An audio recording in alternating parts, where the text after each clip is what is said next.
Hi மக்களே, IPL ஃபீவர்ல நேத்து பாத்தீங்கன்னா ஜிடி விசஸ் பஞ்சாப் நடந்துச்சு.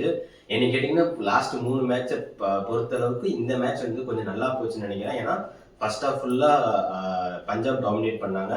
செகண்ட் ஹாஃப்ல ஸ்டார்ட் பண்ணும்போது பஞ்சாப் கொஞ்சம் ஓகேவா, பட் இன் பிட்வீன் ஜிடி வந்து மறுபடியும் கம்பேக் பண்ணாங்க கேம்குள்ள. பட் கடைசியில பஞ்சாப் ஜெயிச்சாங்க. ஸோ ஃபர்ஸ்ட் டாஸ்ல பாத்தீங்கன்னா நம்ம ஸ்ரேயாஸ் ஐயர் வந்து ஃபீல்டிங் தேர்வு பண்ணாரு. என்னன்னு தெரியல, இந்த ஐபிஎல் எல்லாருமே ஃபீல்டிங்னாலே போறாங்க டாஸ் வின் பண்றவங்க. அவங்க இதுல ஒரே ஒரு அடிஷன் தான் பண்ணாங்க, கூப்பர் கானலி மட்டும் ஜாஸ் இங்கிலீஷ்க்கு பதில். மற்றபடி அதே டீம் அப்படியே எடுத்துட்டு வந்திருக்காங்க போன வருஷம் மாதிரி. அப்புறம் ஜிடிலையும் கொஞ்சம் சேஞ்சஸ், பிலிப்ஸ் உள்ள அப்படிங்கிற மாதிரி கொஞ்சம் சேஞ்சஸ் பண்ணியிருந்தாங்க. அசோக் குமார் அவர் டெபுட் நம்ம வீடியோவில் கூட சொல்லியிருந்தோம், அவர் வந்து டெபுட் பண்ணியிருக்காரு. ஸோ ஸ்டில் பிரச்சனை பார்த்தீங்கன்னா நம்ம ப்ரிவியூவில் சொன்ன மாதிரி ஜிடியில் ஃபர்ஸ்ட் 3 பேர் அடிக்கலைன்னா அந்த டீம் வந்து கொஞ்சம் சொதப்பல் தான். ஆடினாங்க இல்லைங்கள. ஷாய் சுதர்ஷன் ஒரு 20 கூட அடிக்கல, அவுட் ஆகிட்டாரு. அதுக்கப்புறம் பார்த்தீங்கன்னா நம்ம ஜாஸ் பட்லர் வந்து ஏதோ டெஸ்ட் இன்னிங்ஸ் ஆடி போனாரு, அவர் இன்னுமே அந்த ரிதம்க்கு வரல. ஆடுறாரு இல்லைங்களா ஷார்ட்ஸ் எல்லாம், பட் ஸ்டில் அவரோட அந்த ஃபர்ஸ்ட் இருக்கிற ஃபார்ம் வந்து இப்போ இல்லை. சுப்மன் கில் ஓகேவா ஸ்டார்ட் பண்ணி கொண்டு போனாரு, 39க்கு அவுட் ஆகிருக்காருன்னு நினைக்கிறேன். அவருமே எடுத்துட்டு போகல. சரி, 3 பேர் அவுட் ஆன பின்னாடி பார்த்தீங்கன்னா Shahrukh Khan as usual out ஆயிட்டாரு. வாஷிங்டன் சுந்தர் வந்து ஏதாவது பண்ணுவார்னு பார்த்தா அவருமே பெருசாக எதுவும் பண்ணலை. கடைசியில் பார்த்தீங்கன்னா ராகுல் திவாத்தியா இவங்க எல்லாம் சேர்ந்து போட்டு ஸ்கோர் பார்த்தீங்கன்னா 162.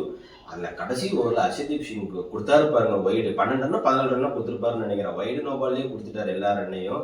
அவர் இன்னுமே அந்த இதை வந்து ஃபோக்கஸ் பண்ணணும், வைடு நோபால் போடாமல் எப்படி போடலாம் அப்படின்னு. ஸோ பேட்டிங் பொறுத்தளவுக்கு ஜிடி வந்து ஓகே தான். நம்ம ஃபர்ஸ்டே ப்ரிவியூலையும் சொல்லியாச்சு, அனாலிசிஸ் வீடியோலையும் சொல்லியாச்சு, ஃபர்ஸ்ட் 3 பேர் கிளிக் ஆகியே ஆகணும். ஆனால் மட்டும்தான் அவங்களால வந்து கேமை வந்து ஃபார்வர்டு எடுத்துகிட்டு போக முடியும், இல்லாட்டி ரொம்ப கஷ்டம். அதே சமயம் பஞ்சாப்ல பார்த்தீங்கன்னா ரொம்ப சூப்பராகவே விளையாண்டாங்க. ஓப்பனிங் பிரியன் சாரியா மேலே நம்ம ரொம்ப நம்பிக்கை வச்சிருந்தோம், பட் சொதப்பிட்டாரு.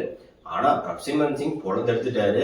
அது போக அந்த 3வது அடிஷன் ஒருத்தர் ஆறாரு பாருங்க, கூப்பர் கானலி. என்னங்க ஸ்பின்னர் போட்டாலும் சரி, பவுலிங் சீமர் போட்டாலும் சரி, 6க்கு தாங்க விளாசிட்டாரு. தம் துண்டா இருக்காரு, ஆனால் 6க்கு விளாசிட்டு இருக்காரு. செம்ம ஃபைண்ட் அவரு. ஆக்சுவலாக சிஎஸ்கே அவர் போயிருந்துருக்கலாம், வேஸ்ட் பண்ணிட்டாங்கன்னு தான் நான் சொல்லுவேன். ஸோ அவர் வந்து பெஸ்ட் ஃபைண்ட் ஆஃப் த சீசன்னு நான் சொல்லுவேன். சூப்பராக ஆடி இருக்காரு. அதுவும் ஒரு பால் வந்து ஸ்ரேயாஸ் ஐயர் கையை உடச்சு விட்டாரு பாவம். அடுத்த பாலே அவர் அவுட் ஆகி போயிட்டார். அவர் 2 6 காட்டினாரு. அந்த அசோக் குமார் நினைக்கிறேன், அவர் ஓவராக தான் 6 காட்டி விட்டாரு. பட் கையில் அடிப்பட்டதுமே அவருமே விக்கெட் விட்டாரு. அதுக்கப்புறம் பார்த்தீங்கன்னா சடசரசான விக்கெட் போச்சு. நேயல் கதேரா, மார்க்கஸ் ஸ்டானிஸ், இவங்கெல்லாம் விக்கெட், மார்க்கஸ் ஜான்சன் இவங்கெல்லாம் விக்கெட் விட பட் அவர் ஃபைனல் வரைக்கும் நின்று மேட்சை வந்து ஜெயிச்சு கொடுத்துட்டு போனாரு. எனக்கு தெரிஞ்சு 4 விட 6 வந்து ஜாஸ்தி, 6 வந்து ஜாஸ்தின்னு நினைக்கிறேன் நேற்று பஞ்சாப் கிங்ஸு. ஸோ நம்ம சொன்னபடி தான் 50-50 சொல்லியிருந்தோம், அட்வான்டேஜ் பஞ்சாப்னு சொல்லியிருந்தோம். நேற்று பஞ்சாப்பும் ஜெயிச்சிட்டாங்க. பார்க்கலாம் கோயிங் ஃபார்வர்ட் குஜராத் அவங்க மிஸ்டேக்ஸ் எல்லாம் திருத்துவாங்கன்னு. பஞ்சாப் மேபி மார்க்கஸ் ஸ்டானிஸ் பதில் வேற யாராவது கொண்டு வரலாம். பார்லெட் நல்லாவே போட்டாரு, ஃபீல்டிங் சூப்பராக பண்ணியிருந்தாங்க அவங்க. ஸோ எனக்கு தெரிஞ்சு பஞ்சாப் ஓவரால் ஒரு நல்ல பேக்கேஜாக இருக்காங்க. இந்த வருஷமும் அவங்களுக்கு நல்ல ரன் இருக்கு ஐபிஎல் 2026ல. பார்க்கலாம் எப்படி போகுதுன்னு. நம்ம சேனலுக்கு நீங்கள் ஃபர்ஸ்ட் டைம் இருந்தீங்கன்னா மறக்காமல் லைக் பண்ணுங்க, கமெண்ட் பண்ணுங்க, பெல் பட்டனை டிங் டாங் பண்ணிடுங்க. மறக்காமல் சப்ஸ்கிரைப் பண்ணுங்க, அப்போ தான் நான் போகிற வீடியோஸ்லாம் உங்களுக்கு நோட்டிஃபிகேஷனில் வரும். Until then, signing off from Media Sandhi.